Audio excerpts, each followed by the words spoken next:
नमस्कार।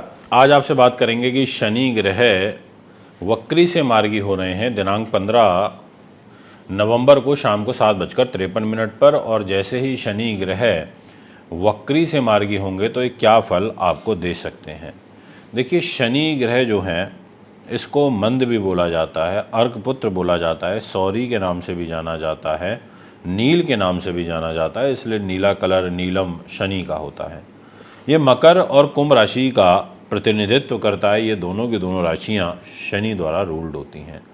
इसके अलावा ये लोहे का, केश का, तिल का, काले तिल का, ऐसी चीज़ों का प्रतिनिधित्व भी करता है, और ये मृत्यु का, विपत्ति का, दुख का, धैर्य का कारक भी माना जाता है। इसके अलावा शनि ग्रह जो है वो हमारे जीवन में हमारे को उद्योग कारखाने लगाने में सपोर्ट करता है।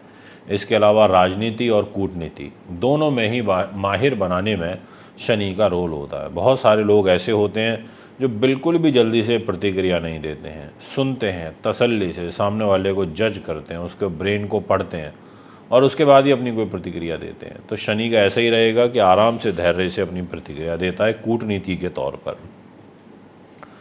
इसके अलावा ये आपको कर्मचारी वर्ग से जोड़ता है, आपको लघु दुकानदार बनाता है, आपको स्पेयर पार्ट्स रिलेटेड कार्य कराता है, आपको शराब का, जुए सट्टे का, अकस्मात धन लाभ, जो भी 2 नंबर के काम होते हैं रात में किए जाते हैं, पापा चरण जो होता है इससे रिलेटेड। इसके अलावा थोड़ा कर्जा जो होता है इसमें भी शनि का रोल रहता है। दरिद्रता के कारक के रूप में भी शनि की कहीं ना कहीं भूमिका रहती है। केवल ऐसा नहीं कि शनि ही दरिद्र है, कुंडली के अंदर योग होते हैं, अगर वो योग एप्लीकेबल हो जाए और शनि के साथ योग बन जाए तो निश्चित तौर पर दरिद्रता का वास देखने को मिलता है। ये एक तरीके से शॉर्टकट में तो मैंने आपको बताया है कि जुए सट्टे, ठगे, चोरी, ऐसी सब चीज़ों का प्रतिनिधित्व करता है। ठेकेदारी बहुत अच्छी करता है, इसलिए जितने भी ठेकेदार हैं उनके लिए वीडियो बहुत काम की आएगी। इससे पहले जो बातें मैंने बोली, अगर आप उससे रिलेटेड कार्य करते हैं और आप कर्क राशि के हैं तो आपके लिए ये वीडियो बड़ी काम की रहने वाली है। आप नमक का या उड़द की दालों का काम करते हैं, आपके लिए बहुत अच्छी रहने वाली हैं। जेल का और राजदंड का भय, ये भी शनि ग्रह के द्वारा हमें यहाँ पर प्राप्त होता है। तो शनि की भूमिका तो काफ़ी बड़ी है, इसमें किंतु परंतु और दो मत नहीं है। अब आपसे विषय को आगे बढ़ाते हुए मैं बात करना चाहूँगा। आपको ये दिखाई दे रहा होगा दोस्तों, और बहुत क्लियरली दिख रहा होगा कि जहाँ पर लिखा है 10 नंबर और 11 नंबर, वो शनि का घर है। ये 10 यानी कि ये सप्तम भाव है, इसको दाम्पत्य जीवन का घर बोला जाता है। ये जो 11 नंबर लिखा है ये है अष्टम भाव, इसको आयु का घर बोला जाता है। तो शनि ग्रह आपके दाम्पत्य जीवन के स्वामी होकर के अष्टम भाव में मार्गी हो रहे हैं, इस घर में जहां आपको शनि दिखाई दे रहे होंगे। पर हैं ये अपने घर में, यानी कि किसी और के घर में नहीं बैठे, शनि अपने ही खुद के घर में विराजमान हो गए।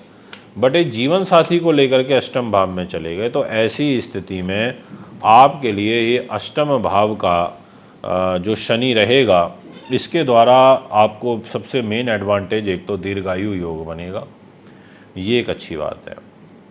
परंतु आपको उच्च विद्या के अंदर बाधा पहुंचेगी, आपको उच्च शिक्षा में बाधा पहुंचेगी, आपको सर्विस में, व्यापार में यहाँ पर बाधा पहुंचेगी, या ये कहें कि आपको काफ़ी स्ट्रगल और काफ़ी ज़्यादा मेहनत करनी पड़ेगी, उसके बाद आपको रिजल्ट मिलेंगे। क्योंकि चंद्र ग्रह यदि, क्योंकि कर्क राशि के स्वामी चंद्रमा होते हैं, और अगर ये पीड़ित हुए चंद्रमा तो निश्चित तौर पर आपको परेशानी आएगी ही आएगी, इसलिए आपको ध्यान रखना पड़ेगा। अब यहाँ पर अष्टम भाव में बैठने से आपकी रिसर्च को पूरा करा सकते हैं। रिसर्च से मतलब है जितने भी लोग बड़े बड़े वैज्ञानिक हैं, फिलॉसफर हैं, शोधकर्ता हैं, जो नई नई चीज़ों को ईजाद करते हैं, ऐसे लोगों को शनि सपोर्ट करेगा। बट यहाँ पर आपको शनि के कॉन्टिन्यूटी में पूजा करनी पड़ेगी और मंगल के हर मंगलवार के दिन दान करने पड़ेंगे, तो जाकर के आपका जो रिसर्च रिलेटेड वर्क है वो पूरा हो पाएगा। इसके अलावा आयु में इसलिए वृद्धि करेगा क्योंकि आयु का एक कारक है और यहाँ पर स्वामी भी है। जो अष्टम भाव होता है ये आयु का होने से रिप्रेजेंट शनि एडिशनल चार्ज के तौर पे करता है। तो यहाँ पर दोनों डिपार्टमेंट शनि के पास आ गए। अब इसके अलावा ये तो रही शनि की बात, पर ये दाम्पत्य जीवन को लेकर के, इट मीन्स कि मैरिज लाइफ में कलह कलेश, व्यापारिक पार्टनर से कुछ मतभेद खड़े होना और दैनिक इनकम में कमी महसूस होना, ऐसा ग्रह योग भी यहाँ पर प्रतीत होता है। तो ध्यान रखिएगा, बहुत लंबी लंबी जो यात्राएं हैं, विदेश यात्राएं हैं, लंबी दूरी की जो यात्राएं होती हैं, ये आपकी होंगी निश्चित तौर पर इन यात्राओं से भी आपको कष्ट होगा, या ये कहें विपरीत परिस्थितियां, विपरीत हालात बनेंगे, उसके बाद जाके कहीं आप सफल हो पाएंगे। यदि बात करी जाए शनि के और रिजल्ट की, तो शनि मार्गी होंगे जब 15 तारीख की शाम को, तो एक कैरियर के घर को देखेंगे, आपके ट्रांसफ़र प्रमोशन के घर को देखेंगे, आपकी उन्नति के घर को देखेंगे, आपके राज्य में प्रतिष्ठा के घर को देखेंगे, आपके कार्य सिद्धि के घर को देखेंगे। यानी कि इस घर पर जब इनकी दृष्टि जाएगी, और वो भी तीसरी दृष्टि जाएगी इधर 1 नंबर राशि के ऊपर, शनि यहाँ बैठा 1, 2 और 3, इधर जब मेष राशि को शनि देखेगा तो इस घर को कमज़ोर करेगा और इस घर के फल में कमी करेगा। तो आपको बहुत ध्यान रखना पड़ेगा। और खुद इस राशि का यानी कि 1 नंबर मेष का स्वामी मंगल, वो भी नीच का है आपकी कर्क राशि में।